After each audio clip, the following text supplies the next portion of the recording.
Welcome back to America Right Now. I'm Tom Basile. Well, Democrats are panicking in their all-out effort to elect their manufactured candidate to the White House.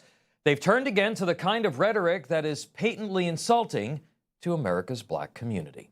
Vice President Kamala Harris started off running a campaign about nothing, and as the polling shows momentum for the GOP, it looks like hers could end up being one of the most cringeworthy, desperate displays of political pandering on record. Ms. Harris has been patronizing and condescending to a number of ethnic groups.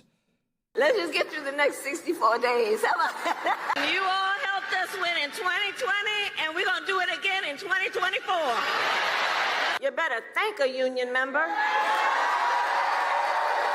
the 5-day work week. You better thank a union member for sick leave. You better thank a union member for paid leave. Hello to all my divine nine brothers and sisters. Have you no empathy, man? She's Southern 1 minute, she's Jamaican 1 minute, she's Latino 1 minute, well, whatever it is, right? But wait, it keeps getting worse. The Al Smith dinner provides a rare opportunity to set aside partisanship. Oh, sorry. Hey, what's going on? Who was that? Oh, sorry, Mary Catherine Elliott. Mary Catherine Elliott. It's so nice to meet you. Very nice to meet you, Mary Catherine. Right now I'm trying to record my speech for tonight's dinner. But now, the desperate attempt to shore up her base among minority voters came to a head this week with her new plan to allegedly empower black men. Barack Obama at least told them, yes, we can. Ms. Harris apparently believes, no, you can't, unless there is a discriminatory, demeaning government program to help you. Her plan is naturally full of more taxpayer-funded giveaways to help grow wealth, as if that has ever truly worked for the black community in this country. Loan forgiveness programs based on race are unconstitutional and violate the Civil Rights Act, by the way. But Ms. Harris is hoping those young black men won't notice her scam. Then there was her, quote, regulatory framework for cryptocurrency to protect black men who invest or own those digital assets. Well, maybe she wants to some points there for sounding fancy, but how many black men struggling with inflation have crypto top of mind or a whole bunch of Bitcoin lying around? But it was her drugs for votes policy to attract young black men that hit a new low. For starters, any suggestion that people are in federal prison for possession of small amounts of marijuana is a lie. Federal prosecutions for small amounts of possession or public use ended years ago. The drugs that Ms. Harris suggests will bring opportunity and empowerment are also now industrialized for higher potency to drive shareholder profits and higher rates of addiction. They are increasingly medically and scientifically linked to psychosis, schizophrenia, depression, suicide, and IQ loss, particularly in young people. The cognitive damage of regular use of high-potency vapes, edible THC drugs, and smoking weed is like turning an A student into a C student. That is apparently Ms. Harris's vision for America's black men. Democrats believe that black men will vote for Ms. Harris if you allow them to use more drugs is perhaps the most racist and appalling idea of all of the racist and appalling ideas coming out of the far left. President George W. Bush warned about the soft bigotry of low expectations. Today, there is nothing soft about Ms. Harris and the Democrats' bigotry.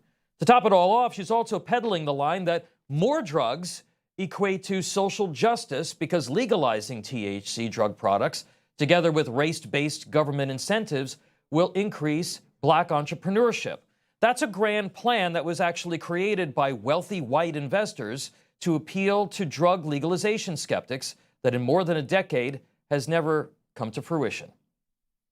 You know, you also can't talk credibly about opportunity without fixing public education and expanding educational opportunities for minorities impacted by our failing government school system. But the teachers' unions, who have massive influence over the Democratic Party, will never allow that to happen. For Democrats, the system is always more important than the student. It is therefore no surprise that Ms. Harris didn't mention public education in her so-called opportunity plan. All of this pandering, and she also didn't mention the horrific levels of black crime impacting young black men and families. Not a syllable for the mothers who watch their children get murdered on the streets of places like Chicago, Washington, D.C., and St. Louis.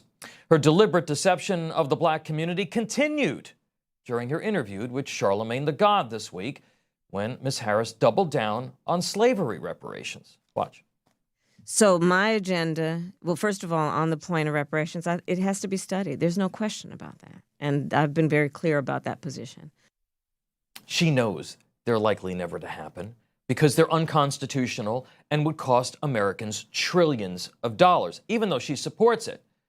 The fact remains, all this condescension intended to impact black turnout is actually really likely designed to target white, college-educated suburbanites who over the last transformative decades in our politics have become yet another group easily plied by these vacuous schemes.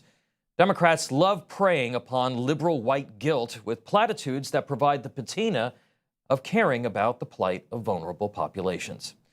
It's the same political strategy of Democrats and the media that Nixon White House aide Robert Brown characterized to the Washington Post back in 1972 as, quote, bellicose rhetoric or empty promises that seem to delight those who are not victims of injustice because of their race. It's a sick game, folks, and it's been played for decades. Look, you don't need to like Donald Trump to acknowledge that during his presidency, the inflation that hits minority families first and hardest was low, while buying power was higher. Mr. Trump's Opportunity Zones programs injected $50 billion into struggling communities, and black employment was up. For leftists, public policy is a race to the bottom because it's developed through the lens of dependency on the state. Through all the happy talk, they're building new walls to keep people on the modern welfare plantation. Rest assured, if Ms. Harris wins, between urban black communities and the illegal immigrants who will soon outnumber them, that plantation will be bigger than ever before. Information. Truth. Is freedom. Is Newsmax. It's real news for real people.